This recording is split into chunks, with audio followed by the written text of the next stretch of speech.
নাসির ভাই শুরু করে দেন।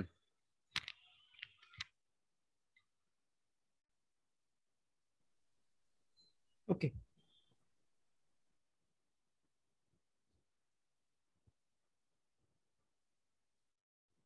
আসসালামু আলাইকুম।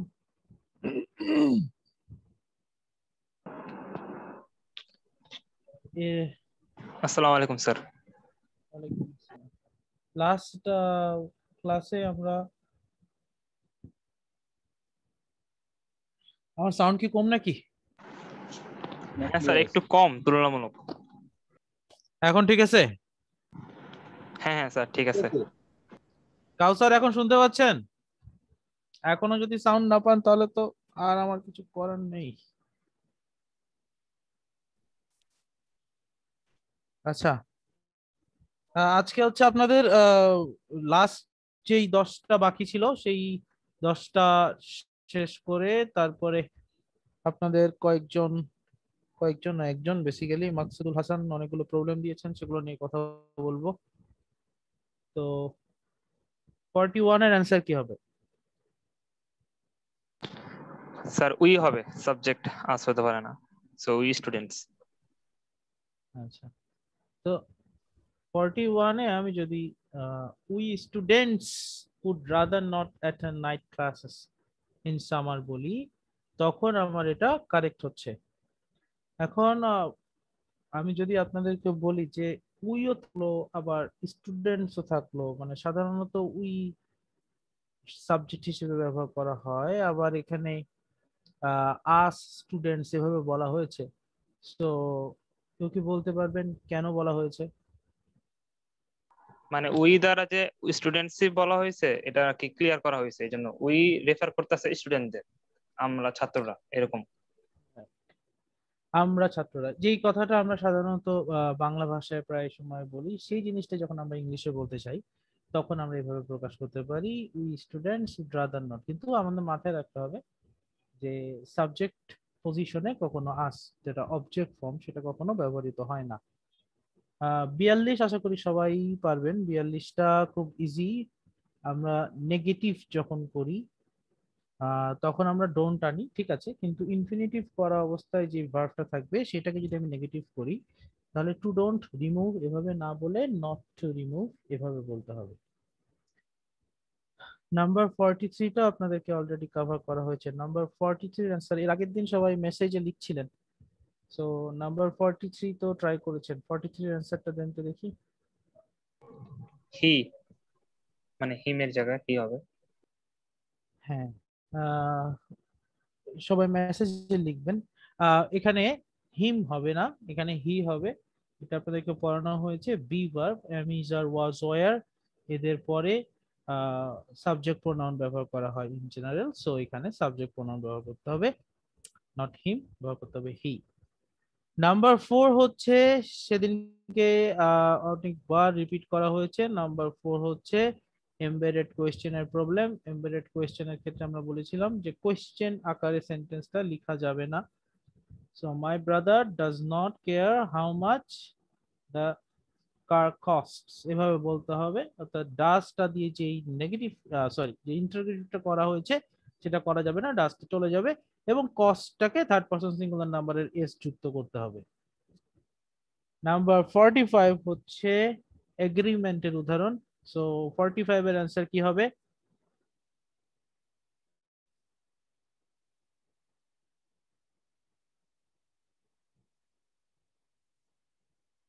ডিড হবে, ডিড। 45 এর অ্যান্সার অক্সিলারি ভার্ব নিয়ে আসবো আমরা ডিড, কারণ প্রথম যেই সেন্টেন্সটা দেওয়া আছে সেই সেন্টেন্সটা আছে হচ্ছে পাস্ট ইনডিফিনিটে। সো পাস্ট ইনডিফিনিটে অক্সিলারি ভার্ব হচ্ছে ডিড, সেটাই আমরা এগ্রিমেন্টের মধ্যে নিয়ে এসে বলবো সো ডিড জিন, অথবা বলতে পারি ডিন ডিড টু বা অলসো। 46 is pretty easy. 46 হচ্ছে গিয়ে আমাদের পাস্ট পারফেক্ট করতে হবে। পাস্ট পারফেক্ট দেওয়াই আছে হ্যাড দিয়ে সেন্টেন্সটা করা হয়েছে, কিন্তু যদি আমরা মূল ভার্বটা দেখি, মূল ভার্বটা পাস্ট পার্টিসিপল ফর্মে নেই, তো আমাদেরকে এটা পাস্ট পার্টিসিপল ফর্মে নিয়ে আসতে হবে। Pete had already seen the musical. So আমি এখানে যখন স ব্যবহার করব, দ্যাটস মিস্টেকেন, আমাকে ইউজ করতে হবে সিন।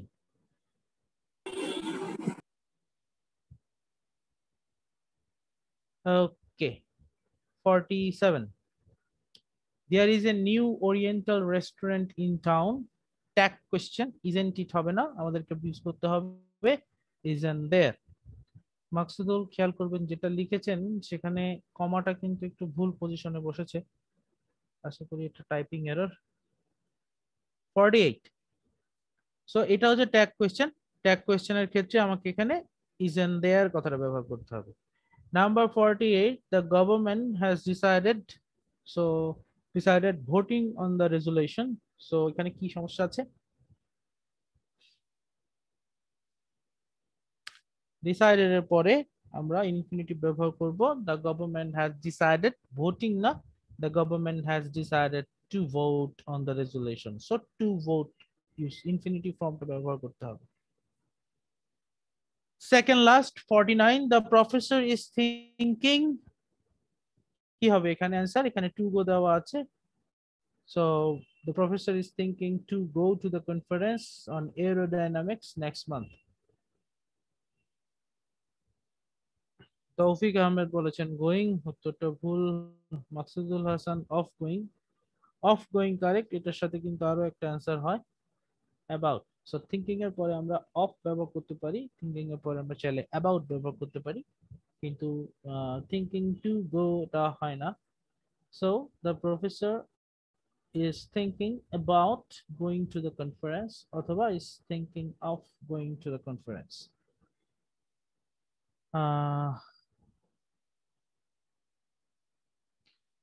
শিপন দাস একটা মেসেজ লিখেছেন, কি লিখেছেন বোঝা যাচ্ছে না। for 50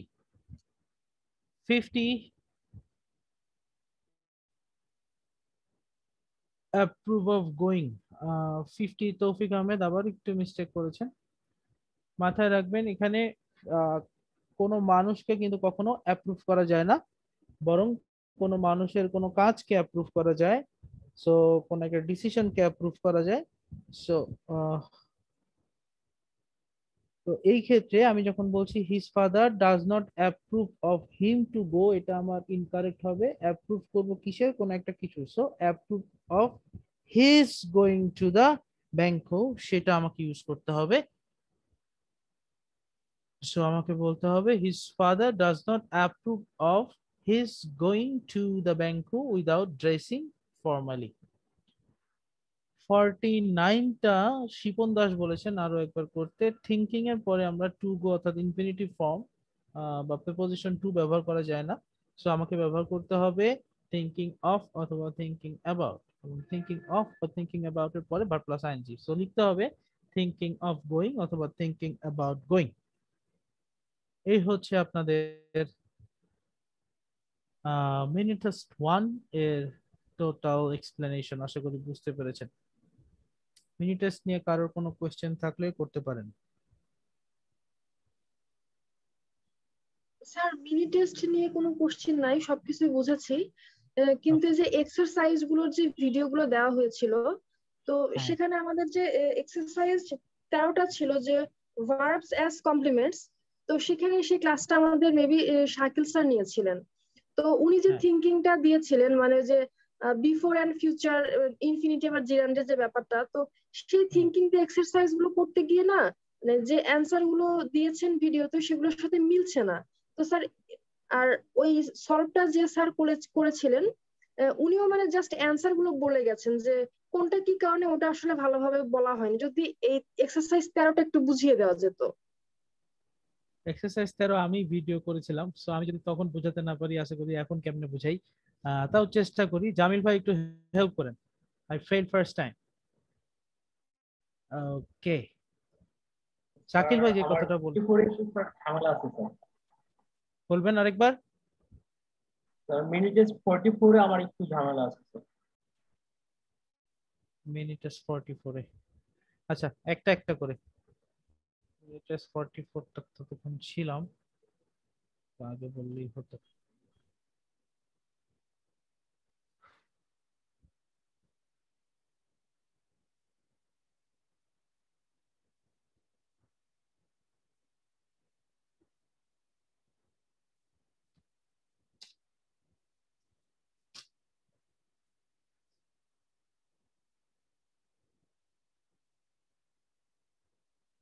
এটা না 13?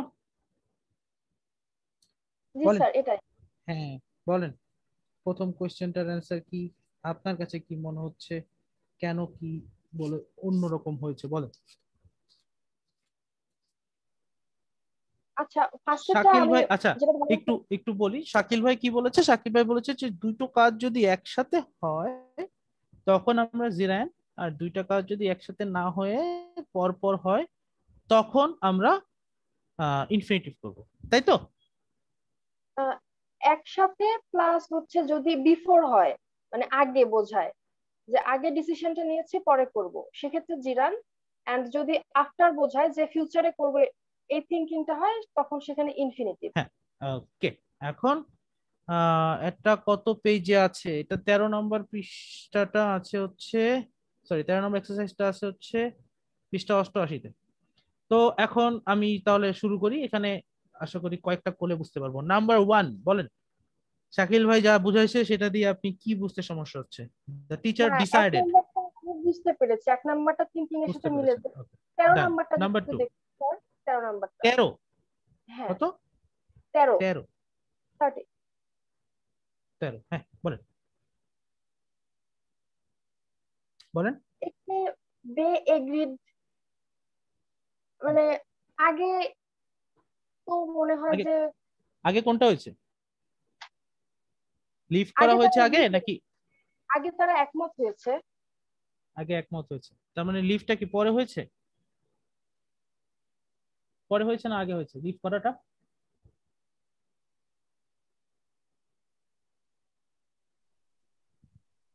লিভ তো পরে, আগে তো একমত। লিফট পরে, রাইট।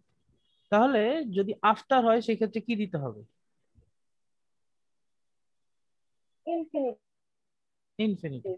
তাহলে এখানে যদি ইনফিনিটিভ দেই, দে এগ্রি টু লিভ আর্লি, আমার কোশ্চেনের উত্তর কারেক্ট। এখন এখানে কি বুঝতে সমস্যা একটু আবার যদি বলতেন। আপনি কি এখানে লিভিং দিয়েছিলেন? এখন তো ঠিকই মনে হচ্ছে, নিজে নিজে যখন করেছিলাম তখন কেন জানি মিলাইতে পারতেছিলাম। কারণ আপনি উল্টা চিন্তা করতেছিলেন। আমি আপনাকে একটা জিনিস বলি, ফর্মুলা বলা হয়েছে, এটা বুঝে নিতে হবে। হ্যাঁ, ফর্মুলা বলা হয়েছে বলে আপনি মুখস্থ করবেন বা একটা জিনিস বানাই নেবেন সেখানে জাস্ট থ্রো করবেন, তাহলে এটা হবে না। শাকিল ভাই একবার বলেছে, আমি খুব অল্প কথা একটু বোঝানোর চেষ্টা করি। হ্যাঁ, আমি কেন বললাম যে সাইমালটেনিয়াসলি ঘটলে আমি জিরান করব, কেন বলেছি? কারণ দেখেন, I enjoy watching television because যখন টেলিভিশনটা চলতেছে তখনই আমি এনজয় করতেছি। এই সাইমালটেনিয়াসলি চললে আমি সেটাকে জিরান করবে। আবার আমি যদি বলি I decided not to talk, তাহলে আমি এখানে কেন টকটাকে ইনফিনিটিভ করলাম? কারণ ডিসাইডেড মানে সিদ্ধান্ত নেওয়া, সিদ্ধান্তটা আমি এখন নিয়েছি, এখন থেকে পরে আমি কথা বলবো না। সো কথা বলার কাজটা হচ্ছে পরে। সো যখন দ্বিতীয় কাজটা পরে হবে তখন সেটাকে ইনফিনিটিভ করবে, আর যখন সাইমালটেনিয়াসলি হবে তখন সেটাকে জিরান করবে। এটার 20টা ছিল সেন্টেন্সটা। তো প্রথম দিকে আমি একটা এক্সপ্লেনেশন দিয়েছিলাম, সো এই কারণে প্রতিটাতেই আমি আসলে এরকম এক্সপ্লেনেশন দিলে এই 20টা সেন্টেন্সের ভিডিওটা অনেক বড় হয়ে যাবে, এবং সেই ক্ষেত্রে যারা ভিডিওটা দেখবে তাদের জন্য একটু বোরিং হবে। এই কারণে আমি কয়েকটা এক্সপ্লেনেশন দিয়ে পরে টেনে দিয়েছি। সো আপনি আরো একবার চেষ্টা করবেন, তাও যদি না বুঝেন তাহলে আবার কালকেও রিভিউ ক্লাস আছে, কালকে আবার জিজ্ঞাসা করবেন। জি স্যার, জাস্ট এটা প্রবলেম ছিল, অন্য কোনো এক্সারসাইজের সমস্যা ফেস করি না। Thank you sir. Sir sir before ব্যাপারটা স্যার একটু বলবেন? বিফোর এর ব্যবহারটা আবার বলবো মানে আমি বুঝতে পারিনি।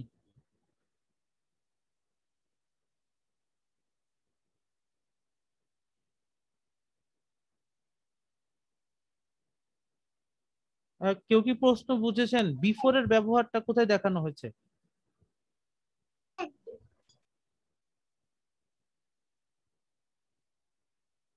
স্যার কি টেন্সের কথা বলছে, যে আফটার বিফোর? আমি বুঝতে পারি নাই, ওনার কাছ থেকে সাউন্ডটা আসে না ইয়ার। ওই ভাইয়া মেবি মিন করেছেন ওই যে আমি বললাম না, বিফোর আর সাইমালটেনিয়াসলি হলে জিরান্ড, আফটার মিন করলে সেখানে ইনফিনিটিভ, এটা মনে হয় উনি বুঝতে চেয়েছেন। ও আচ্ছা, মানে বিফোর, আচ্ছা মানে দুইটা ভার্ব যদি একটা আগের ঘটে, হ্যাঁ মানে হ্যাঁ এখানে হ্যাঁ। বিষয়টা হচ্ছে আহ কি হতে পারে, হ্যাঁ দেখেন, এখানে একটা বোঝানোর চেষ্টা করি। মনে করেন আপনার বয়স যখন 10 বছর ছিল, তখন আপনি কোনো এক জায়গায় ঘুরতে যেতেন প্রতিদিন, বা আপনার ফ্রেন্ডদের সাথে খেলতেন বিকালবেলা। তো এখন আপনি সেই যে ছোটবেলায় খেলতেন সেই কথাটা আপনি এখন মনে করতেছেন। মনে করা ইংলিশ হচ্ছে রিমেম্বার। তো আপনি এখন মনে করতেছেন, তখন দুইটা জিনিস দেখেন, একটা হচ্ছে খেলা মানে প্লেইং উইথ মাই ফ্রেন্ডস, আরেকটা হচ্ছে রিমেম্বার। তো রিমেম্বারটা করছেন এখন, আর আপনার খেলার কাজটা হয়েছে অতীতে। সো এটা আপনি কিভাবে বলবেন? I remember playing in the afternoon with my friends. So এখানে যে প্লেইংটা দিলাম ভার্ব প্লাস আইএনজি, এটা হচ্ছে অতীতে। এইটার কথা বলা হচ্ছে before the. Before is not মানে বিফোর দিয়ে আসলে বোঝাচ্ছে যে দুইটা ঘটনার মধ্যে যদি দুইটা ঘটনা একসাথে ঘটে জিরান, দুইটা ঘটনার মধ্যে দ্বিতীয় ঘটনাটা আগে ঘটলে জিরান, আর দ্বিতীয় ঘটনাটা পরে ঘটলে ইনফিনিটিভ। এটি আচ্ছা। আর যদি 9 নাম্বার আর 10 নাম্বারটা একটু দেওয়া যেত, একসাথে হয়ে যেত তাহলে 9 আর 10টা। কিসের 9 আর 10 এক্সারসাইজ? না এইটার 9 আর 10? হ্যাঁ এটারই 9 আর 10, এক্সারসাইজ 13। হ্যাঁ এটা 9 আর 10। তাহলে 9 নম্বরের অ্যান্সার কি হবে?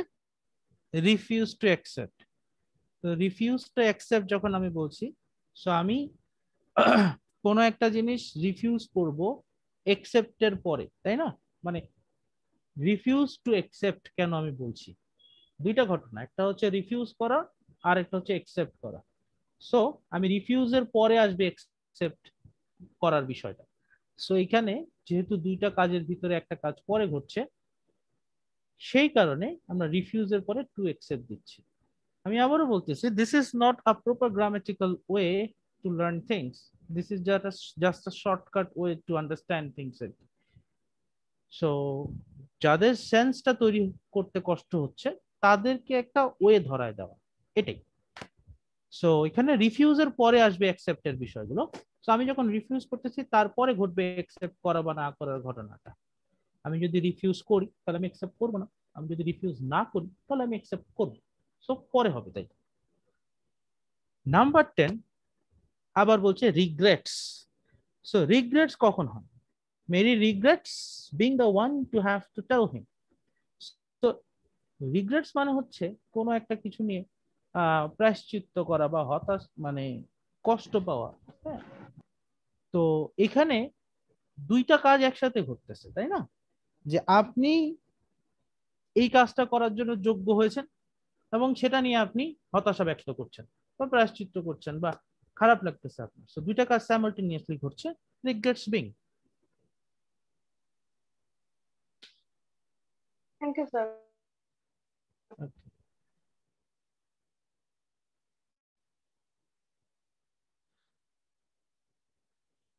আচ্ছা, আমরা একটু সিস্টেমেটিক্যালি আগালে না ভালো হয়।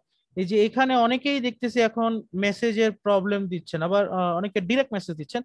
ডিরেক্ট মেসেজ কেউ দিবেন না, ডিরেক্ট মেসেজ দিলে অন্যরা দেখতে পাবে না, তাহলে দেখা যাবে একই মেসেজ দুইজন দিবেন।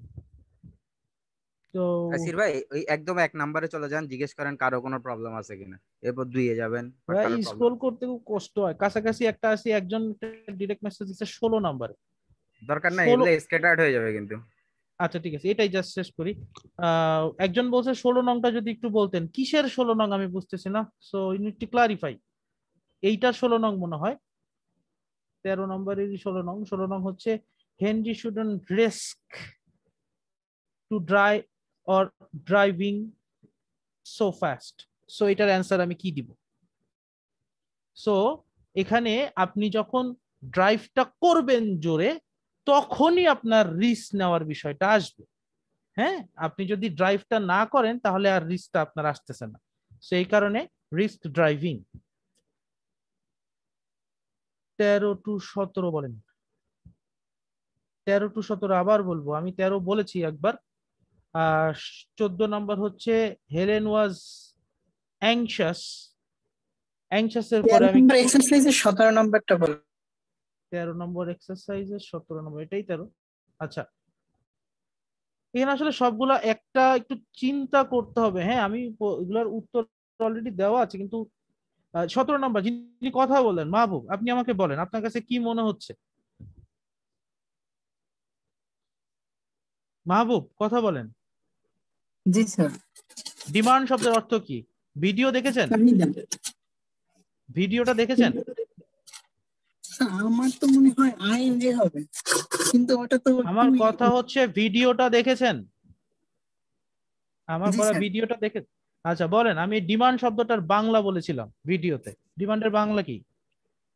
না ওইটা মনে রাখি নাই, মনে নাই মনে হয়, কিন্তু আমি তো জেনারেল ডিমান্ড থেকে আমি ওইটা ক্যালকুলেশন করে এটা আসছি। জেনারেল ডিমান্ড না, এই কারণে আমি বলেছিলাম। এই ডিমান্ড মানে দাবি জানানো। হ্যাঁ, আচ্ছা আচ্ছা, ঠিক কোনো আছে। একটা কিছু সম্পর্কে দাবি জানানো। He demands to know what is going on. সে দাবি জানিয়েছে যে আমার সে জানাতে হবে, তাকে বলতে হবে। তো তার জানাটা আর দাবি জানানোটা দুইটা একই সাথে ঘটছেন, এই কারণে ডিমান্ডস টু নো। আমি আবারও বলতেছি, this is a sense that you should develop. আপনাদেরকে যে উপায়টা দিয়েছি সেই উপায়টা দিয়ে আপনাদেরকে একটু মাথা খাটাতে হবে। স্যার একটা কোশ্চেন ছিল। হ্যাঁ স্যার এমবেডেড কোশ্চেনটা স্যার এক্সামে কিভাবে আসবে? এক্সারসাইজে দেখেছেন না? হ্যাঁ মানে তারপরে এরর ডিটেকশনে দেখেছেন না? হ্যাঁ এই এই দুটো ভাবে আসতে পারে, অথবা সেন্টেন্স কারেকশন আকারে আসতে পারে। এরর ডিটেকশন আর সেন্টেন্স কারেকশন আসারই সম্ভাবনা বেশি। আচ্ছা, জামিল ভাইয়ের সিস্টেমটাই আমরা আগাই, ওটাই আমার কাছে মনে হয় বেটার হবে। আমি একদম শুরুতে চলে যাচ্ছি। এই হচ্ছে আপনাদের রিভিউ ক্লাস শুরু হচ্ছে। সো আজকেও রিভিউ হবে, কালকেও রিভিউ হবে। সো এখন প্রথম থেকে আমরা যদি বলি, ফার্স্টে কার কি ইস্যুজ আছে একটু বলবেন। আমি একটা ইস্যুজ আপনাদের মধ্যে পেয়েছি, যেটা আপনারা আমাকে মেসেজের সরি পোস্টে লিখেছেন। এটা হচ্ছে প্রোনাউন নিয়ে আপনাদের সমস্যা আছে অনেকের। সো তারা কি আছেন ক্লাসে যাদের প্রোনাউন নিয়ে প্রবলেম?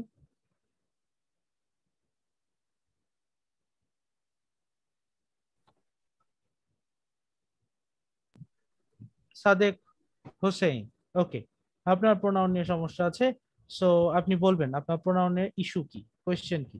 এই জায়গায় মাকসুদের একটা প্রশ্ন আছে, সেটারও আমি রিপ্লাই দিব।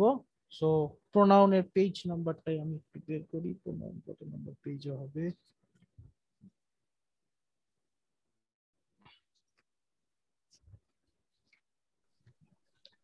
স্যার শুরু থেকে গেলেই মনে হয় ভালো হইতো স্যার, মানে সাবজেক্ট তারপর বা আপনার টপিক বাই টপিক। আপনার প্রবলেম আছে কোনো সাবজেক্ট আর ভার্বে? সাবজেক্টের একটা জায়গায় একটা প্রশ্ন করতাম, মানে খুব গুরুতর প্রবলেম না। কি কোশ্চেন করতেন করেন? ওই যে it can act as a pronoun for a noun or can be the subject of an impersonal verb। কত নম্বর ব্যাপার পৃষ্ঠা? আছে স্যার, এটা শুরুতে স্যার 40 পেজ। 40 পেজ বলেন। একটু স্ক্রল করে নিচের দিকে স্যার। বললাম Is that লেখা আছে it can act as a pronoun for a noun or can be the subject of an impersonal verb। এই বিষয়টা একটু বুঝিয়ে দিতেন স্যার, মানে এটা কখন সাবজেক্ট হবে যখন আসলে ইম্পার্সোনাল ভাব হবে তখন, এরকম? হ্যাঁ, এখানে ইয়া দেওয়াই তো আছে, it rains quite often here in the summer, it is hard to believe that he is dead. Sir impersonal ভাব কোনটা, যেটা কি ব্যক্তিবাচক না এরকম? ইম্পার্সোনাল নাম থেকে তো বোঝা যাচ্ছে, ইম্পার্সোনাল মানে যেটা ব্যক্তির সাথে রিলেটেড না, সেই ভার্বগুলোকে আমরা ইম্পার্সোনাল ভার্ব বলবো। এখন ব্যক্তির সাথে রিলেটেড না, এটা যে মানে ব্যক্তির সাথে রিলেটেড, মানে যেমন রেইনস, এই ভার্বটাকে ইম্পার্সোনাল ভার্ব কেন বলা হচ্ছে? কারণ এইটার সাথে আপনি কোনো ব্যক্তির সাথে রিলেট করাইতে পারবেন না, এরকম যেই ভার্বগুলোকে আপনি রিলেট করাইতে পারবেন না ইন জেনারেল সেন্স, যেখানে আপনার সাবজেক্ট নেই, সেখানে আপনি ইন্ট্রোডাক্টরি ইট বা দেয়ার নিয়ে আসতে পারবেন। আর স্যার সেকেন্ডটার ক্ষেত্রে স্যার যে ইটস হার্ড টু বিলিভ, বিলিভটা তো আমি নিজেই করতেছি, যে আমি। আবার বলেন।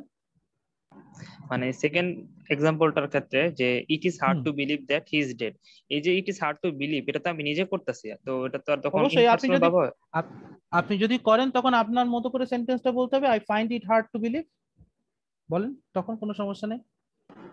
আপনি হ্যাঁ, একই কথা তো দুই ভাবেই বলতে পারেন। আপনি যেটা বলতেছেন সেটার বাংলা তো I find it hard to believe, sorry English, তখন আপনার এটা ইম্পার্সোনাল হয়ে যাবে।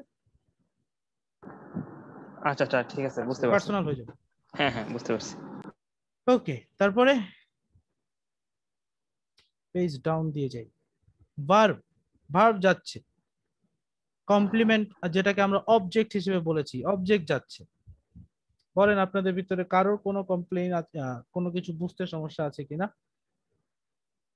এখানে আমি তৌফিক আহমেদের একটা প্রবলেম পেলাম।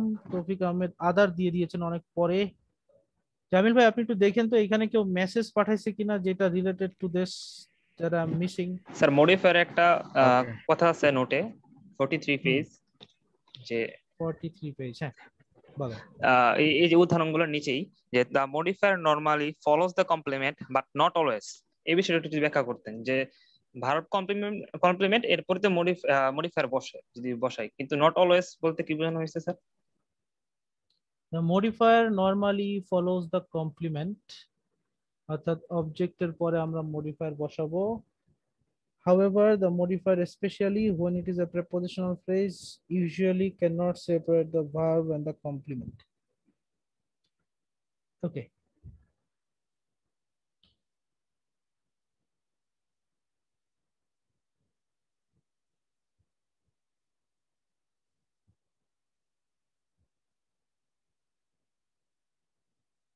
নামিল ভাই এই লাইন দিয়ে কি বুঝেছে ভাই? কোনো উদাহরণ মাথায় আসলে বলেন তো। আচ্ছা আচ্ছা, ঠিক আছে, আমি বলতেছি। কমপ্লিমেন্ট মানে অবজেক্ট দিয়ে করবেন। হ্যাঁ হ্যাঁ হ্যাঁ, আচ্ছা ভাইয়া, আই প্লে ক্রিকেট, এখানে আই হচ্ছে সাবজেক্ট, প্লে হচ্ছে ভার্ব, ক্রিকেট হচ্ছে অবজেক্ট, এতটুকু বুঝতে পারছেন? হ্যাঁ স্যার। আচ্ছা, আমি যদি এখন বলি আই প্লে ক্রিকেট এভরিডে, তার মানে কি দাঁড়ালো? আমি প্রতিদিন ক্রিকেট খেলি। তাহলে এই এভরিডে এটা কি মডিফায়ার নাকি মডিফায়ার না বলেন তো? এটা modifier of time. Okay fine. Cricket এবং কি জানি বলে মডিফায়ার, তো এই মডিফায়ারটা কোথায় বসছে? অবজেক্টের পরে নাকি শেষে? অবজেক্টের পরে। আচ্ছা, আই প্লে ক্রিকেটের মাঝখানে একটা অ্যাডভার্ব ঢুকাতে যাচ্ছি, দাঁড়ান একটা এক্সাম্পল আনি। বিচ ক্রিকেট, না ওয়েট আই প্লে ক্রিকেট আর প্লের মাঝখানে একটা অ্যাডভার্ব মাথায় আসে না কেন? আচ্ছা দাঁড়ান, আমি একটা এক্সাম্পল পাইলে আমি আপনাকে বলতেছি মনে আসলে। এর মানেটা হচ্ছে দেখেন, বুঝি নাই স্যার আমি বলবো এই নিয়ে একটু স্যার। একটা এক্সাম্পল বলেন তাইলে হবে। স্যার যেমন I go to school in the morning, এটা তো মানে এই মডিফায়ারটা আমি প্রথমত ইউজ করতে পারি যে in the morning I I go to usually school, play এই ক্রিকেট, টাইপের। আপনি এটাও বলতে পারেন আই ইউজুয়ালি প্লে ক্রিকেট, এটাও বলতে পারেন। আমি ওটা বলতে চাচ্ছি না, আমি বলতে চাচ্ছি একটা ভার্ব এবং অবজেক্টের মাঝখানে এরকম কোনো অ্যাডভার্ব আসবে কিনা।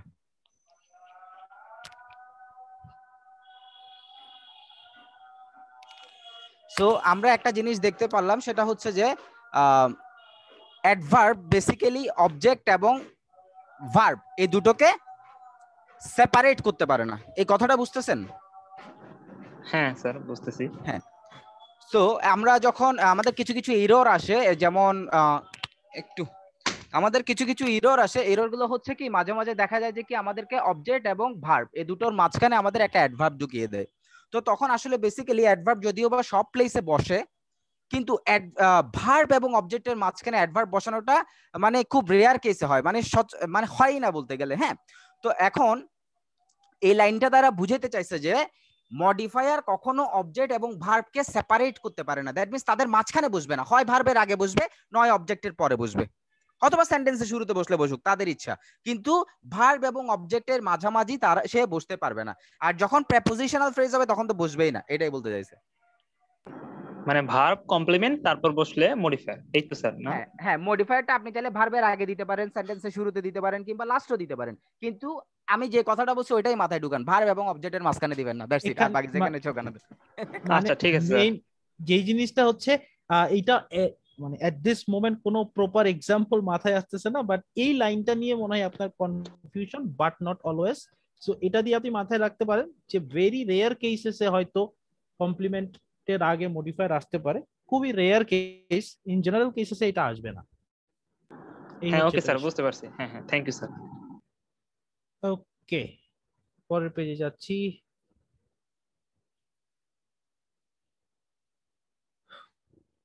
Noun phrase, count noun, count nouns, এইখানে মনে হয় কিছু ইস্যুস ছিল।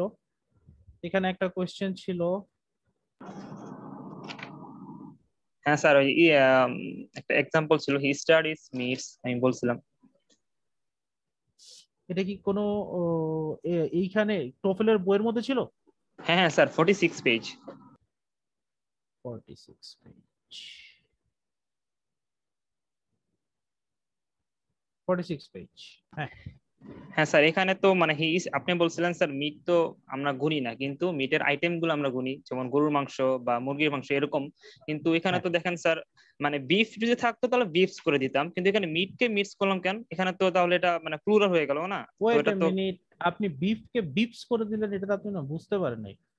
আপনি এখানে ভেবেছেন যে ম্যাথমেটিক্স এর লাস্টে যেরকম এস হয় সেরকম মিটের লাস্টে এস হচ্ছে, এটা বুঝতেছেন?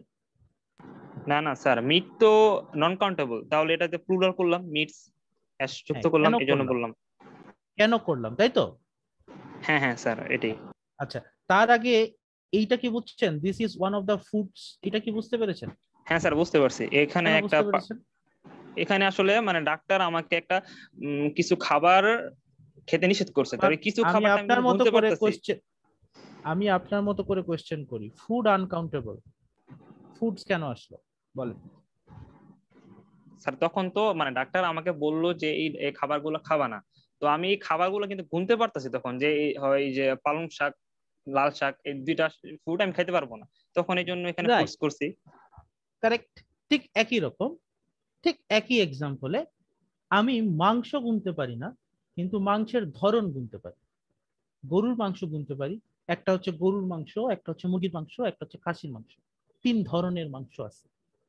ওকে, সো এই 3 ধরনের মাংস যখন আলাদা আলাদা ভাবে আমি বুঝাবো, তখন আমি মিটকে মিক্স করতে পারবো, ঠিক যেভাবে আমি ফুডকে ফুডস করতে পেরেছি। কিন্তু আপনি যেটা বলছেন বিফকে বিফস করা, বিফকে কিন্তু আপনি বিফস করতে পারবেন না। বিফ হচ্ছে একটা আনকাউন্টেবল, এটা গরুর মাংস বোঝায়, এইটা গণনা করা যায় না, এটা ওজন করতে হয়।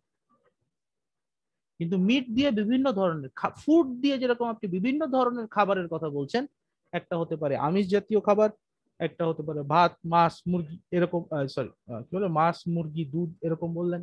আবার শর্করা জাতীয় খাবার বললেন, ভাত, রুটি। আবার ফ্রুটস জাতীয় খাবার বললেন, ভেজিটেবল জাতীয় খাবার বললেন, এইভাবে যখন আপনি আলাদা আলাদা করতে পারছেন, দ্যাট ইজ ফুড থেকে ফুডস হচ্ছে। আর আপনি মিট থেকে মিটস, আমি বলছি যে বিভিন্ন ধরনের মাংসের কথা যখন আমি বলছি তখন আমি মিটকে মিক্স করতে পারি। স্যার বলেন। স্যার হচ্ছে এই এই লাইনটাই তো এরকম যে হি স্টাডিজ মিটস, তার মানে সে মানে এই মাংস নিয়ে পড়াশোনা করতেছে, তো শুধু মাংস না, তো বিভিন্ন ধরনের মাংস নিয়ে পড়াশোনা করতেছে, এই টাইপের তো। আমি এই কারণে ওনাকে বললাম যে আপনি ফুডটা একটু এক্সপ্লেইন করেন। বুঝতে পেরেছেন? ঠিক একই রকম, ঠিক একই রকম কিন্তু মানি, ঠিক একই রকম কিন্তু মানি, মানি কিন্তু আনকাউন্টেবল আমরা জানি। সো মানি আনকাউন্টেবল, ঠিক আছে। তো মানি দিয়ে আমি যদি আসলে অন্য জিনিস বুঝাই, মানে কি বুঝাই যে হযরত আমি মানে এই এক্সাম্পলটা দেওয়ার জন্য আমি একটু রিলিজিয়াস্টিক পর্যায়ে যাচ্ছি, মানে জাস্ট এক্সাম্পল দেওয়ার জন্য। ইসলাম ধর্মে যদি আমি ভুল না করে থাকি 4-5 ধরনের, মানে অনেক আগের কথা বলছি, সেই সময়ে 4-5 ধরনের কারেন্সি সিস্টেম বা মানি ছিল। একটু লাইনে থাকবেন, আমার একটা বারবার ফোন আসতেছে, আমি আসতেছি একটা। Okay sir, no problem.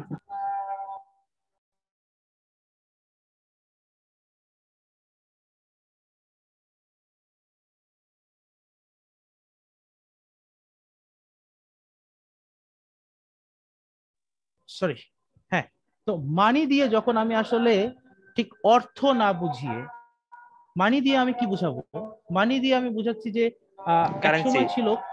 এক সময় ছিল খেজুর দিয়ে আদান প্রদান হতো, গোল্ড কয়েন দিয়ে আদান প্রদান হতো, বার্লি দিয়ে আদান প্রদান হতো। মানে আপনি বার্লি দিয়ে জিনিস কিনতে পারতেন, খেজুর দিয়ে জিনিস কিনতে পারতেন, বা সিলভার কয়েন দিয়ে জিনিস কিনতে পারতেন, যেটাকে দিনার বা দিরহাম বলতো। সো এইভাবে যখন আপনি আলাদা আলাদা করে বিভিন্ন ধরনের মানির কথা বলতেছেন, তখন সেইটাকে আমি প্লুরাল করতে পারবো, ঠিক আছে। কারেন্সি আবার, এখন কারেন্সি বলতে আমি কি বুঝাই, কারেন্সি বলতে আমি এখন বুঝাই যে বাংলাদেশের টাকা, ইন্ডিয়ার রুপি, এগুলো এখন সব সারা বিশ্বের কোনো জায়গায় কিন্তু আপনি খেজুর দিয়ে কোনো কিছু কিনতে পারবেন না, এই জিনিসগুলো এখন আর নেই। কিন্তু আগে যখন ছিল, মনে করেন ওই যে যেটাকে আমরা বিজনেসের ভাষায় পড়ে আসছি, যে বার্টার সিস্টেম যখন ছিল, তখন যেমন কৃষক ধান দিয়ে কেনাকাটা করতে পারতেন, ঠিক আছে, যদি ধান উৎপাদন করে, তখন সেই জিনিসগুলোকে বোঝানোর জন্য আমি মানিকে প্লুরাল করতে পারি। ঠিক একই রকম স্যান্ড বা কি বলে, আমাদের কক্সবাজারের যে বালুগুলো আছে, সেই বালুগুলো হচ্ছে অনেক ছোট, এই কারণে আমরা হাঁটলে জামায় ঢুকে যায়। কিন্তু ক্যারিবিয়ানের যে বালুগুলো আছে, সেই বালুগুলো একটু সাইজে বড়। সো বিভিন্ন ধরনের বালুর কথা যখন আমি বলছি, বালু তো আনকাউন্টেবল, কিন্তু কয়েক ধরনের বালুর কথা যখন আমি বলছি, তখন সেইগুলা কাউন্টেবল, ধরন আকার, এইভাবে এই জিনিসগুলো কাউন্টেবল হতে পারে।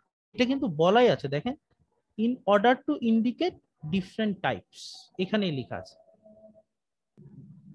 হ্যাঁ, ওকে স্যার, বুঝতে পারছি। ভাইয়া তাহলে কি আমরা বলতে পারি ধরন বুঝালে আনকাউন্টেবল নাউনটা পুরো কাউন্টেবল হবে? ধরন বোঝালে কিছু কিছু আনকাউন্টেবল নাউন কাউন্টেবল হবে। আমার কাছ থেকে আপনি ফর্মুলা বা সূত্র বের করতে পারবেন না, আমার কাছ থেকে আপনি গ্রামার বুঝতে পারবেন। এখানে লেখা আছে সাম কাউন্টেবল নাউন্স, যে কোনো কাউন্টেবল নাউনে আপনি গায়ের জন্য সেটাকে ধরনের মধ্যে ঢুকাই দিয়ে যদি সেটাকে আপনি এখন কাউন্টেবল করতে চান, তখন তো সমস্যা হয়ে যাবে। বাট কমন সেন্স অ্যাপ্লাই করলে অবশ্যই একটা বিশুদ্ধ পানি, একটা ময়লা পানি, একটা ড্রেনের পানি, তখন আপনি এই যে যখন আপনি জিনিসগুলো বুঝাবেন, তখন সেখানে যদি আপনি ওয়াটার্স বলে দেন এইখান থেকে শিখে গিয়ে, তখন তো সমস্যা। কেন সমস্যা? কারণ ওয়াটার্স বলে আরেকটা শব্দ আছে যেটার মানে জলাশয়, আর আপনি ওয়াটার্স বললে তো হবে না, তখন আপনাকে বলতে হবে different types of water. Clear? কিছু কিছু কাউন্টেবল নাউনকে এই সিস্টেমে ব্যবহার করা যায়, আর মানে এই না সব কাউন্টেবল নাউনকে আপনি এভাবে ব্যবহার করবেন। বুঝতে পেরেছেন? জি ভাইয়া, বুঝতে পারছি, সেন্সের উপরে জি। আচ্ছা স্যার, এখানে একটা প্রশ্ন যেটা কমেন্টে লিখছিলাম আপনাকে, যে my my friend just bought a new house with dash furniture included. হ্যাঁ হ্যাঁ, বুঝছি, আপনার সো মাচ আর সো মেনি, তাই তো? সো মাচ আর প্লেন্টি অফ। সো মাচ আর প্লেন্টি অফ, এইটা নিয়ে আমি এইখানে না বুঝিয়ে আমি একটা ডকে বুঝাই।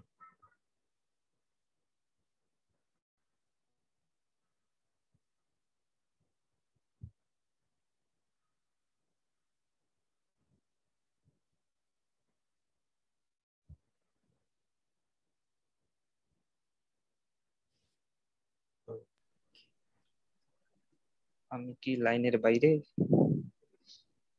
কে জামিল ভাই? বলেন বলেন, শুনতেছি। লাইনের বাইরে কি আপনি বললেন?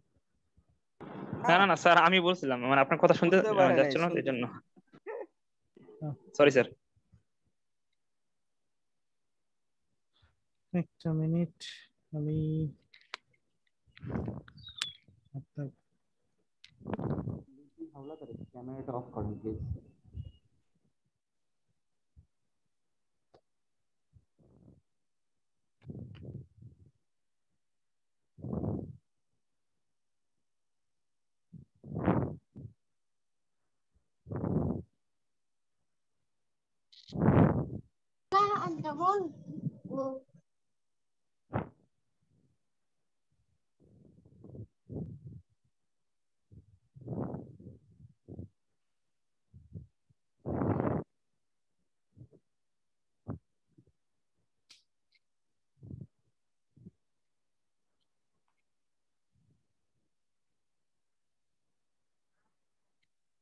এই তো।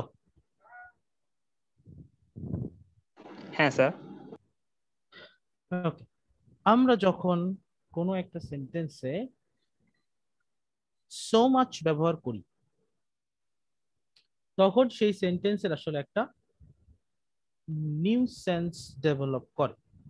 দেখেন, আমি যদি এটা প্লেন্টি অফটা অফ করে দিয়ে এখানে যদি সো মাচ লিখি আর এখানে যদি প্লেন্টি অফ বুঝাই, প্রথম কথা হচ্ছে যদি কারোর কনফিউশন থাকে, পড়ানো হয়েছে ফার্নিচার হচ্ছে আনকাউন্টেবল নাউন। সো এই আনকাউন্টেবল নাউনের আগে আমার সব ধরনের ডিটারমিনার ব্যবহার করা যায় না।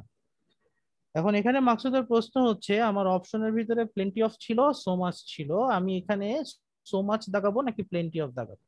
তো আমি সো মাচ দাগিয়েছিলাম, কিন্তু উত্তরটা ভুল, বিকজ প্লেন্টি অফ ইউজ করা হয়েছে কারেক্ট অ্যান্সার হিসেবে। কারণ কি, যখন একটা সেন্টেন্সের ভিতরে এরকম সো মাচ ব্যবহার করা হবে তখন এখানে দ্যাট যুক্ত হয়ে there will be something added information. He bought a new house with so furniture that he didn't have to buy any more.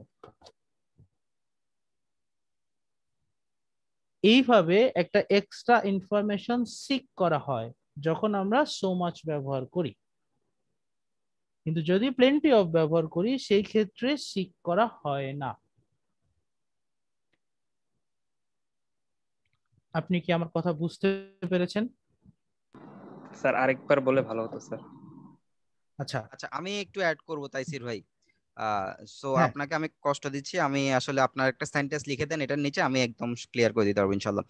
There is dash dust on the table. There is dash dust on the table. আপনি এখানে আমাকে একটু কষ্ট করে চারটা option লিখে দেন, a lot of, lots of, plenty of, a good deal of.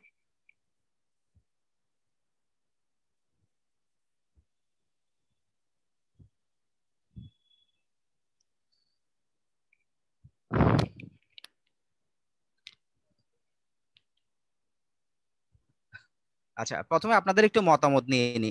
আপনাদেরকে যদি এই প্রশ্নটা দেয়া হয়, there is dash dust on the table, আপনারা কি দাগাবেন? এ লট অফ। আচ্ছা, এ লট অফ পাওয়া যাচ্ছে। লটস অফে কেউ আছেন?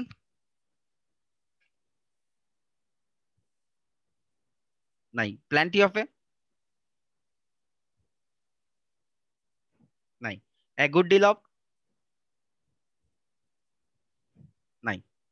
আচ্ছা, এই সেকেন্ড যে সেন্টেন্সটা আছে দেয়ার ইজ, এটার আনসার হচ্ছে এ গুড ডিল অফ। আর উপরের যে সেন্টেন্সটা আছে ওটার আনসার হবে প্ল্যান্টি অফ। তাইসির ভাই, ওখানে যে অপশনগুলো ছিল প্রথম সেন্টেন্সে, অপশনগুলো কি একটু দেওয়া যাবে? তাহলে আমার এক্সপ্লেইন করতে আরো সুবিধা হবে, পাশাপাশি দিয়ে দিলেও চলবে।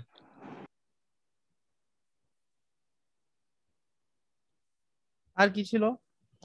a lot of ছিল মনে হয় নাকি? ফিউ, সেভারাল এবং মেনি, এই তিনটা ছিল। ও, ফিউ, সেভারাল, মেনি। আচ্ছা, চারটা পাঁচটা হয়ে গেছে। আচ্ছা, আর মানে টোফেলের কোশ্চেন না? না স্যার, এটা হচ্ছে বিবিআইবি এর কোশ্চেনটা নিছি আমি। ওরে বাপ রে। আচ্ছা, আচ্ছা দেখেন প্রথম সেন্টেন্সে আমার এই ফিউ সেভারাল মেনি এই তিনটা তো বসবে না, যেহেতু আনকাউন্টেবল। এতটুকু তো সবাই বুঝছেন। হ্যাঁ স্যার। আচ্ছা এখন আরেকজনের প্রশ্ন হচ্ছে প্ল্যান্টিয়া বসবে না সো মাচ বসবে। আচ্ছা তাহলে আমরা কনফিউশনে পড়বো পরীক্ষার হলে প্রথম দুইটাতে। আর দ্বিতীয় সেন্টেন্সে আমি যদি বলি এখানে চারোটাই আনসার হওয়ার যোগ্যতা রাখে, কিন্তু আমি পরীক্ষার হলে কেন আমি এ গুড ডিল অফ দাগাবো, বাকি তিনটা দাগাবো না কেন? হ্যাঁ আচ্ছা, আমরা সবাই এ লট অফ এবং লটস অফ ব্যবহার করি। একটা জিনিস মনে রাখবেন, আমার বাড়ি চিটাগাং, আমি যদি বলি খাইয়ু না, খাইয়ু না মানে হচ্ছে আপনারা কি খেয়েছেন। সো এই খেয়েছেন বললে বাংলাদেশের যতগুলো জনসংখ্যা আছে মোটামুটি সবাই বুঝে ফেলার কথা, কিন্তু খাইয়ু না এটা বললে অনেকে না বুঝার কথা। আমি কি ভুল বললাম? না স্যার, বুঝবো না স্যার। বুঝছি স্যার, সেটা আমার মনে আছে। হ্যাঁ হ্যাঁ, তো এখন তাইসির ভাই প্লিজ মুভ দ্য উইন্ডো, কিছু একটা দেখাচ্ছে মনে হয় আমার স্ক্রিনের উপরে। আচ্ছা যাচ্ছে আস্তে আস্তে। হ্যাঁ আপনি কি কিছু অন করে রাখছেন? একটা বক্সের মতো। হ্যাঁ আচ্ছা, সো একটা জিনিস মনে রাখবেন, এ লট অফ লটস অফ এই দুইটা হচ্ছে একটু ইনফর্মাল। আবার বলছি এ লট অফ এবং লটস অফ এগুলো যদিও বা আমরা রিটার্নের ক্ষেত্রে ব্যবহার করি, বাট এই দুইটা হচ্ছে ইনফর্মাল। মনে থাকবে কি বলছি? হ্যাঁ স্যার মনে থাকবে, এটা ইনফর্মাল এই দুইটা। রাইট হ্যাঁ। তাহলে হ্যাঁ আবার প্ল্যান্টি অফ এবং এ গুড ডিল অফ এই দুইটা হচ্ছে ফর্মাল। তাহলে আমার যদি চারটা অপশন থাকে, আমি দেখতে পাচ্ছি চারটা অপশনের মধ্যে দুইটা হচ্ছে আমার ইনফর্মাল, দুইটা হচ্ছে আমার ফর্মাল। এতটুকু ক্লিয়ার? হ্যাঁ স্যার। হ্যাঁ, তার মানে যেহেতু আমরা রাইটিং লিখছি ফর্মাল স্ট্যান্ডার্ড ওয়েতে, তার মানে আমি প্রথম দুইটা অপশন নিব না, যেহেতু আমি জেনে গিয়েছি এই দুইটা ইনফর্মাল। যদিও আমরা ব্যবহার করি, জেনে গেলাম এই দুইটা ইনফর্মাল, সেজন্য প্রথম দুইটা আমি চুজ করব না। তাহলে আমি চুজ করব নিচের দুইটা থেকে যে কোনো একটা। এতটুকু ওকে? হ্যাঁ স্যার ওকে। ওকে, এখন আসেন প্ল্যান্টি অফ জিনিসটার মানেটা কি। প্ল্যান্টি মানে হচ্ছে, প্ল্যান্টির পাশে দিয়ে একটু তাইসির ভাই লিখে দেন এনাফ অথবা মোর দেন এনাফ। প্ল্যান্টি মানে হচ্ছে এনাফ অথবা মোর দেন এনাফ। ওই যথেষ্ট বা যথেষ্টের বেশি নাকি?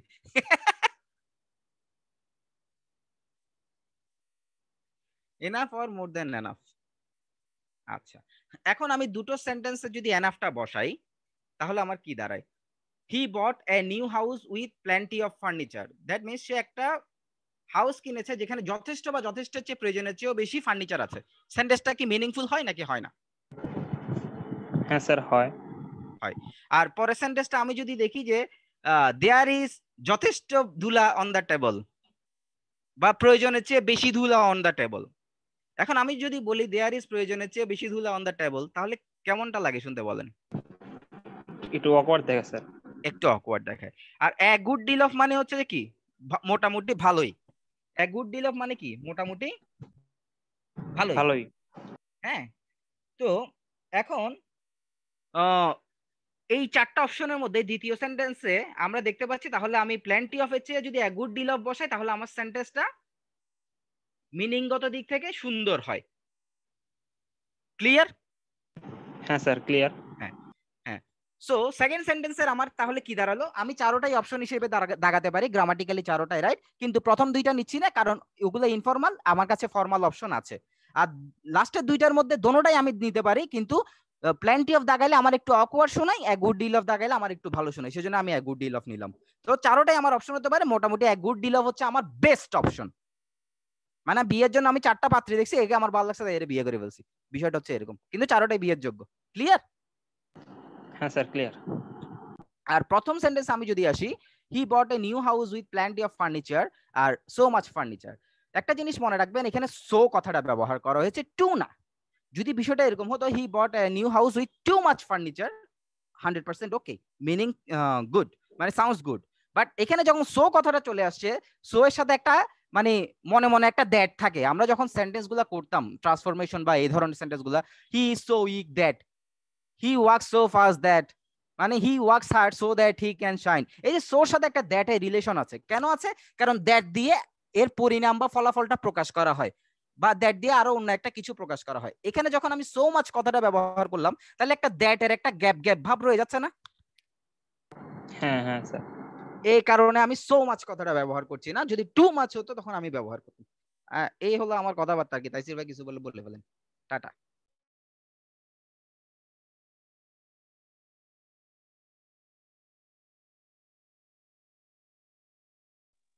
তাইসির ভাই আমি শেষ।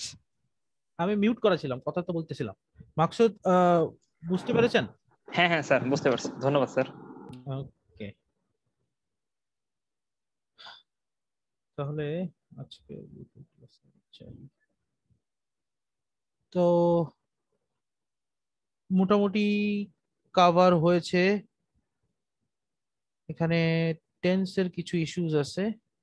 আচ্ছা আদারের, আচ্ছা এখানে একজন আদার নিয়ে একটা প্রশ্ন করেছিলেন, এরপরে আমি আদারে যাব। আচ্ছা এইখানে মনে হয় একটা প্রশ্ন ছিল আর্থ নিয়ে। হ্যাঁ হ্যাঁ স্যার, আর্থ, দা আর্থ, একটা শুধু আর্থ। আচ্ছা, আর্থ এবং দা আর্থ, কখন আমরা আর্থ ব্যবহার করব, কখন আমরা দা আর্থ ব্যবহার করব। আমি আপনাদেরকে লিটারেলি গ্রামারিস্টের একটা লাইন তুলে আপনাদের এখানে দেখাচ্ছি, যাতে আপনারা জিনিসটা বুঝতে পারেন।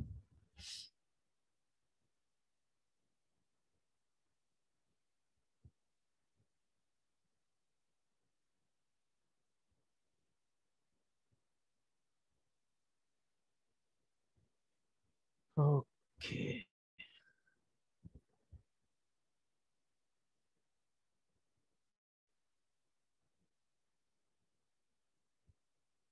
খেয়াল করবেন সবাই, এখানে ছোট হয়েছে। সবাই আশা করি ডক ফাইলটা দেখতে পাচ্ছেন। হ্যাঁ স্যার দেখতে পাচ্ছি। ওকে, সো কি লেখা আছে দেখেন, when the noun earth refers to our planet মানে আমাদের এই গ্রহের কথা বলা হচ্ছে, it is capitalized only when it's a proper noun. Proper noun মানে কোনো কিছু নাম দিয়ে আমরা যখন প্রকাশ করছি। সো এইটা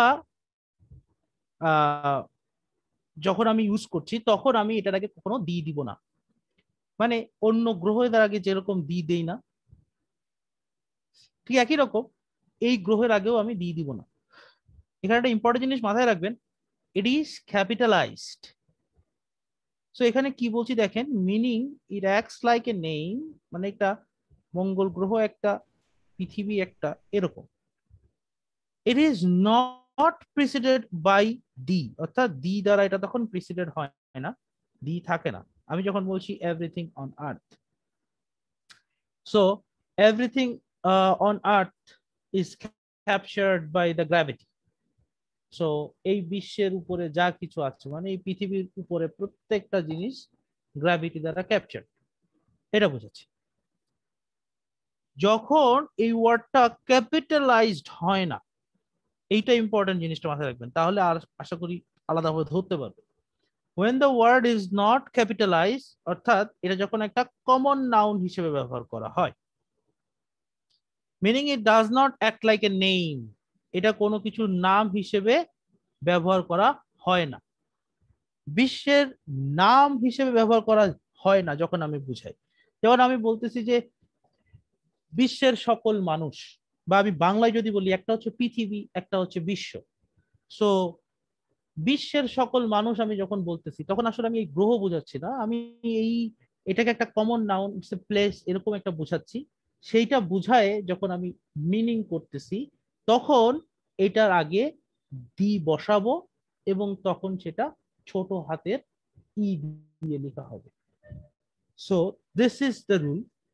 আপনার যদি এই জিনিসটা ধরতে, বিশ্ব আর পৃথিবী এই দুটা জিনিস এর ডিফারেন্স করতে কষ্ট হয়, তাহলে খুব সহজভাবে আপনি মাথায় রাখবেন, যখন আমি আর্টটাকে ইটা বড় হাতের দিয়ে লিখব তখন আমি দি দিব না, যখন আমি আর্টটাকে ছোট হাতের ই দিয়ে লিখব তখন আমি তার আগে দি দিব। এটা হচ্ছে সহজভাবে মনে রাখার জন্য। ছোট হাতের হলে দি হবে, বড় হাতের হলে দি হবে না।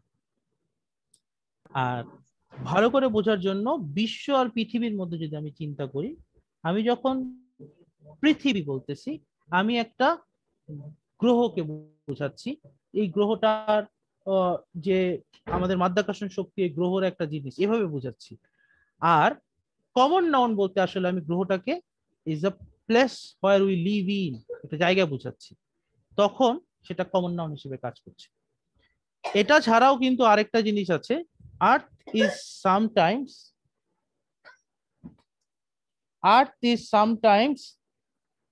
used to mean the soft part of land. Basically earth দিয়ে মাটি বোঝানো হয়, মাটি বোঝানো হয়। তো যখন আমি মাটি বুঝাবো তখন তার আগে আমি দি দিব না এবং সেটাকে ক্যাপিটালাইজ করব না। সো এটাও একটু মাথায় রাখতে হবে যে আমি ছোট হাতের আর্ট দিচ্ছি তার আগে আমি দি দিয়ে দিব, ইটস অল রাইট, কিন্তু সেই আর্ট দিয়ে যদি আমি আবার মাটি বুঝাই তখন তার আগে আমি দি দিব না। মাকসুদ, আমার কথাগুলো কি বুঝতে পেরেছেন? হ্যাঁ স্যার, বুঝতে পারছি স্যার। আচ্ছা স্যার, মানে আমরা এই পৃথিবীতে কাজ করতেছি, বসবাস করতেছি, তখন দি দেব। হ্যাঁ। আর যখন একটা মানে গ্রহ হিসেবে চিন্তা করা হবে তখন আমরা দি ব্যবহার করব না, এই তো স্যার, তাই না? হ্যাঁ। আচ্ছা স্যার, হ্যাঁ বুঝতে পারছি।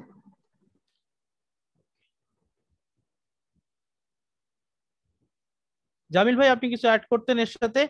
আমি তো সরি জিজ্ঞাসা করতে ভুলে গেছি। ও স্যার, আর একটা বিষয় স্যার, এই যে এখানে আছে যে general areas of subject matter, এখানে ম্যাথমেটিক্স, সোশিওলজি, মানে সাবজেক্টের আগে কি মানে দিয়ে দেবো না, এরকম এটা? হ্যাঁ, কোথায় আছে এটা বলেন, পেজ এটা স্যার নাম্বার ওই যে বলেন। 50 পেজ, একটা বক্স আছে, ওই বক্সের নিচে স্যার, একদম নিচে স্যার।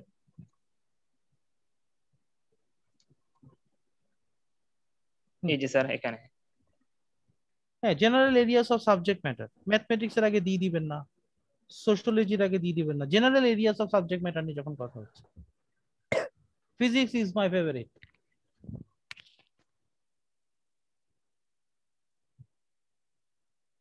বুঝতে পেরেছেন? হ্যাঁ হ্যাঁ স্যার, বুঝতে পারছি, মানে সাবজেক্ট বোঝালে তখন আর কি দেবো না। হ্যাঁ সেটাই। আচ্ছা স্যার, ঠিক আছে, ধন্যবাদ স্যার। একজন প্রশ্ন করেছিলেন আদার নিয়ে, আমি মেসেজটা খুঁজে পাচ্ছি না, কেউ যিনি প্রশ্ন করেছিলেন যদি একটু কথা বলতেন। ভাই আর্টিকেলের 11 নাম্বার ইয়েটা, এক্সারসাইজের 11 আচ্ছা, আমি নাম্বার বলতেছিলাম যে কোশ্চেনটা। হচ্ছে আদার ওয়ান এবং আদার ওয়ান্স। এই আদার ওয়ান্সটা কি হচ্ছে আমরা প্লুরাল নাউনকে বোঝানোর জন্য ইউজ করি, আর আদার হ্যাঁ। ওয়ানটা কি হচ্ছে শুধুমাত্র সিঙ্গুলারকে বোঝানোর জন্য, মানে এটা একটু কনফিউশন ছিল আর কি। আমি যখন আদার ওয়ান্স বলছি তখন আমি আসলে আদার্স, হয় আমি আদার্স বলবো অথবা আদার ওয়ান্স বলবো, মানে অন্য যে কোনো গুলো, এটা বোঝানোর জন্য। সো আমি ওয়ান্স যখন ব্যবহার করছি তখন আদারটা হচ্ছে অ্যাডজেক্টিভ, যখন যখন আদার ওয়ান্স আমি বলছি তখন আদার হচ্ছে আমার অ্যাডজেক্টিভ, আর যখন আমি আদার্স ব্যবহার করছি তখন সেটা প্রোনাউন। আপনার কোয়েশ্চেন কি ক্লিয়ার হয়েছে? হ্যাঁ ভাইয়া, বুঝতে পারছি। ভাইয়া আদারের পরে সিঙ্গুলার নাউন দেওয়া যায় না, শুধু আদার দি বাদ দিয়া? হ্যাঁ অবশ্যই দেওয়া যায়, কেন দেওয়া হবে না? না, যেমন ভাইয়া আমরা কি বলতে পারি যে গিভ মি আদার পেন্সিল, শুধু গিভ মি আদার পেন্সিল? আদার পেন্সিল বলতেছেন না পেন্সিলস বলতেছেন? শুধু পেন্সিল, সিঙ্গুলার না, আদারের পরে প্লুরাল হবে, সিঙ্গুলার হবে না। কিন্তু আপনি যদি দি আদার বলেন তখন সিঙ্গুলার হবে। আর ভাই আবার দি আদার পেন্সিল, তখন আবার আমি পেন্সিলটা যখন দি যুক্ত করব তখন পেন্সিলটা সিঙ্গুলার দিতে পারবো? দি আদারের পরে সিঙ্গুলার দিতে পারবেন, প্লুরাল দিতে পারবেন। সিঙ্গুলার দিলে বুঝাবে rest of the group, plural দিলে বুঝাবে last one of the group. বুঝতে পারছি। আদার নিয়ে আর কারো কোনো কোয়েশ্চেন আছে? ওকে, একজন বলেছিলেন 11 নম্বর। 11 নম্বর বলেন, এটা তো এক্সপ্লেন করেছিলাম ভিডিওতে।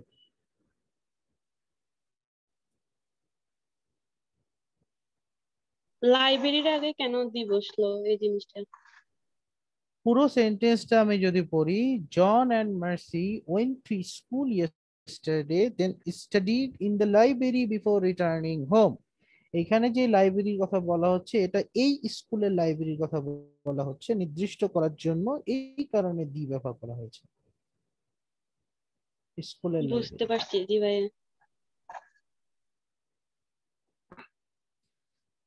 ওকে, আদারের পরে মুভিং অন। আদারের পরে আমি আর কোনো কোয়েশ্চেন পাইনি।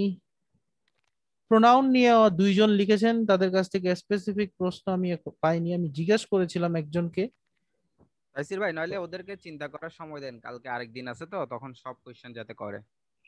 আচ্ছা ঠিক আছে, সমস্যা নেই, তাও তো খুব জি ভালো ভাই, কথা বলছেন। সেটা ভালো হবে। চিন্তা করার জন্য আপনারা গতকাল পেয়েছিলেন, আবার চিন্তা করুক, করার জন্য সমস্যা নেই। সময় দিলেও আসলে চিন্তাটা করাই হয় না, এটাই হচ্ছে কথা। আচ্ছা ঠিক আছে জামিল ভাই, হ্যাঁ আপনি এই জিনিসটা এর আগে একবার বুঝিয়েছিলেন, কিন্তু মাকসুদ আবার প্রশ্ন করেছে। এখন আমি কি একটু করছে? তাকে বোঝানোর চেষ্টা করি, তারপরে আপনি আবার একটু চেষ্টা করবেন যদি আমি পুরোপুরি না পারি। মূল কথা হচ্ছে, মাকসুদ আপনি কি আছেন? আপনার টেন্স নিয়ে তো প্রবলেম ছিল মনে হয়। হ্যাঁ স্যার, আসি স্যার, এখানে না স্যার। আমি জানি কোথায়, ও আমি আচ্ছা, ঠিক যাচ্ছি। আছে স্যার। সেখানে যাওয়ার আগে আগে আপনাকে আমি কোয়েশ্চেন করি। আপনি বলেন তো, পারফেক্ট কন্টিনিউয়াস টেন্স আর পারফেক্ট টেন্সের ভিতরে কি কোনো রিলেশন আছে? প্রেজেন্ট পারফেক্ট এবং প্রেজেন্ট পারফেক্ট কন্টিনিউয়াস। হ্যাঁ আর স্যার, আছে প্রেজেন্ট স্যার। বলি নাই, প্রেজেন্ট বলি নাই, শুধু বলেছি পারফেক্ট আর পারফেক্ট কন্টিনিউয়াস। পার্থক্য আছে আমি জানি, রিলেশনশিপ আছে কিনা সেটা বল। হ্যাঁ স্যার, আছে তো। কি রিলেশনশিপ আছে? স্যার আমি পারফেক্ট টেন্সটা চাইলে পারফেক্ট কন্টিনিউয়াস করতে পারি তো। পারফেক্ট টেন্সকে চাইলে পারফেক্ট কন্টিনিউয়াস করতে পারেন, ওটা তো আপনি করলেন। মূল কথা হচ্ছে এটা কি ধরতে পারেন যে পারফেক্ট কন্টিনিউয়াস টেন্সটা হচ্ছে এক ধরনের পারফেক্ট টেন্স? হ্যাঁ স্যার। সো এই সেন্সটা যদি আমার মাথায় থাকে, আমি আপনার কোয়েশ্চেন ছিল যে আমাকে পড়ানো হচ্ছে পেজ নাম্বার 64, হ্যাঁ, আমাকে পড়ানো হচ্ছে প্রেজেন্ট পারফেক্ট প্রোগ্রেসিভ বা প্রেজেন্ট পারফেক্ট কন্টিনিউয়াস। এখানে আমাকে বলা হয়েছে সাবজেক্টের পরে হ্যাজ হ্যাভ বিন দেওয়ার পরে ভার্ব প্লাস আইএনজি দিব, কিন্তু সেটা দেওয়ার পরে আমাকে এই জায়গায় কেন প্রেজেন্ট পারফেক্ট টেন্সের এক্সাম্পল দিল? এটাই কি আপনার স্যার কোশ্চেন ছিল? না স্যার, আপনার পরেরটা মানে they have been at home all day, এটা স্যার। ওকে, দে হ্যাঁ হ্যাভ স্যার, বিন এটা। At home all day. হ্যাঁ হ্যাঁ বলেন। স্যার এখানে sir they have been at home all day, তো মানে মানে আমার প্রেজেন্ট। কথা, আমি কিন্তু যেটা বলেছি যে এটা কিন্তু সব প্রেজেন্ট পারফেক্টের এক্সাম্পল। ওকে হ্যাঁ হ্যাঁ, এখন আপনার কথা হচ্ছে এটা কিভাবে প্রেজেন্ট পারফেক্ট হলো? হ্যাঁ। আচ্ছা, আপনার কাছে এটা কি মনে হচ্ছে? মানে স্যার এখানে যে মানে বললো they have been at home all day, তো ব্র্যাকেটে লেখা আছে নট ইয়েট কমপ্লিটেড, মানে এখনো হয়নি। মানে এখনো হয়নি। হয়নি বলতে স্যার তারা কি বাসায় এখনো আছে, এটাই বোঝানো হয়েছে স্যার। কি বোঝানো হয়েছে সেটা তো আপনি সেন্টেন্স দেখে বলবেন। আপনার সেন্টেন্সের মিনিং কি? They have been at home all day, এটার মানে কি? তারা সারাদিন ঘরে আছে। তারা সারাদিন ঘরে আছে, এই কথাটা আমরা কখন বলি? একটা উদাহরণ প্রেজেন্ট। দেই, ঈদের দিন সবাই বাইরে বের হয়, তাই না? হ্যাঁ স্যার। ঈদের দিন সবাই বাইরে বের হয়। এখন সন্ধ্যাবেলায় মনে করেন কেউ, সন্ধ্যা হয়ে মানে করোনার টাইমের আগের কথা বলতেছে, মনে করেন সন্ধ্যা হয়ে গেছে, সে এখনো বের হয় নাই, তাহলে তার বের হওয়ার কাজটা কি কমপ্লিট হয়েছে? না স্যার, বের হয় না, হয়নি। এই সেন্সটা কিন্তু প্রকাশ করা হয় they have been at home all day. আপনি কিন্তু চাইলে বলতে পারেন না দে আর অ্যাট হোম, এটাও কিন্তু বলতে পারেন দে আর অ্যাট হোম, অথবা আপনি বললেন they have been at home. দুইটার ভিতরে পার্থক্য কি? সেন্সগত নাই, পার্থক্য কিভাবে আসে? নাই তো স্যার। আসে। দে আর অ্যাট হোম মানে হচ্ছে তারা বাসায় আছে, they have been at home মানেও তারা বাসায় আছে, but they have been at হোমের ভিতরে একটা সেন্স আসে যে তারা, তাদের বাইরে যাওয়ার কথা ছিল বা তারা বাইরে যাইতো, কিন্তু তারা বাইরে যায়নি, সারাদিন ধরে বাসায় আছে। আমরা এই সেন্সটা কি তাই বলি যে এত বৃষ্টি পড়ছে যে বাসা থেকে বের হতে পারছি না, সারাদিন ধরে বাসায় বসে আছি, সারাদিন ধরে বাসায় বসে আছি, এই যে সেন্টেন্সটা বলেছি, এই সেন্সটার ভিতরে আমার কমপ্লিটেড হয় নাই, মানে বাসা থেকে বের হয়ে যাবো, এটা কমপ্লিট জায়গাটা, হয়নি। এই সেন্সটা প্রকাশ করা হচ্ছে। ক্লিয়ার? হ্যাঁ হ্যাঁ স্যার, এবার ক্লিয়ার স্যার। হ্যাঁ হ্যাঁ, ধন্যবাদ জামিল স্যার। ভাই একটু অ্যাড করবেন, আমি কি ভুল বললাম না ঠিক আছে? না না, ঠিক আছে ঠিক আছে, ক্যারি অন, শেষ করে দেন। বুঝতে পারছি স্যার। তো আজকের আমি আজকের ক্লাস আর বেশিক্ষণ আগাবো না। আরেকটা ছিল হচ্ছে মাকসুদের কাছ থেকে আরেক দুইটা কোয়েশ্চেন একটা মুখে বলে দিই, যেটা আমি বলেছিলাম যে আমি চেক করব ডি নাম্বার অফ এবং এ নাম্বার অফ এই দুইটার পরে আমি সিঙ্গুলার পাইনি অলওয়েজ প্লুরাল। এটা আমি কনফার্ম করে দিলাম। এ নাম্বার অফ এবং বি নাম্বার অফ দুইটার পরে সবসময় প্লুরাল নাউন বসাবেন, কিন্তু এ নাম্বার অফ এর পরে প্লুরাল ভার্ব আর ডি নাম্বার অফ এর পরে singular verb. Okay sir, last one একটা স্যার 81 পেজে। হ্যাঁ, ওটা করেই আমি শেষ করব। 81 পেজ আসলে আপনি বুঝতে পারেন না, এটাই হচ্ছে কথা। যেটা জামিল ভাই কিন্তু এটা পড়াইছে, আলাদাভাবে পড়িয়েছে। বিষয়টা হচ্ছে আমি যখন পজেসিভ প্রোনাউন গুলা দেখি তখন কি হয়, একটা হয় মাই, একটা হয় মাইন, একটা হয় ইও, একটা হয় ইয়োর্স, একটা হয় হার, একটা হয় হার্স, মানে দুইটা আলাদা। কিন্তু যখন আমি হিজ আর ইট বলি তাদের দুইটা ফর্মই সেম। এই হচ্ছে কথা।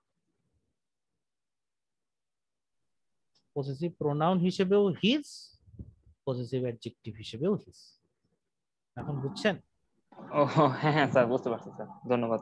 এই বক্স আর উপরের বক্স যদি দেখেন তাহলে দেখবেন এই দুই জায়গায় হিজ আছে, দুই জায়গায় ইটস আছে, অন্যগুলো আলাদা। হ্যাঁ হ্যাঁ, পজিটিভ অ্যাডজেক্টিভ এবং পজিটিভ প্রোনাউন হিজ আর ইটস সেম। আচ্ছা, এখন আপনারা ক্লাসে 42 জন মানুষ আছেন। আমি যেটা আপনাদেরকে বলতেছি, আই পোস্ট কালকে হচ্ছে আমাদের রিভিউ ক্লাস। তো রিভিউ ক্লাসে যে আপনাদের ইস্যুস, সেই ইস্যুস গুলো আপনারা গ্রুপে লিখবেন, আমরা সেগুলো অ্যাড্রেস করার চেষ্টা করব। যদি গ্রুপে লিখেন তাহলে আগে থেকে যদি লিখে রাখেন তাহলে আমরা ওই সিরিয়ালে প্রপারলি রিভিউ ক্লাসটা নিতে পারি। সো আশা করব আপনারা আজকে এগুলো লিস্ট আপ করবেন, আমরা আপনাদেরকে কালকে এই সাপোর্টটা দেওয়ার চেষ্টা করব ইনশাআল্লাহ। ভালো থাকবেন সবাই। আসসালামু আলাইকুম। আসসালামু আলাইকুম স্যার, ধন্যবাদ স্যার।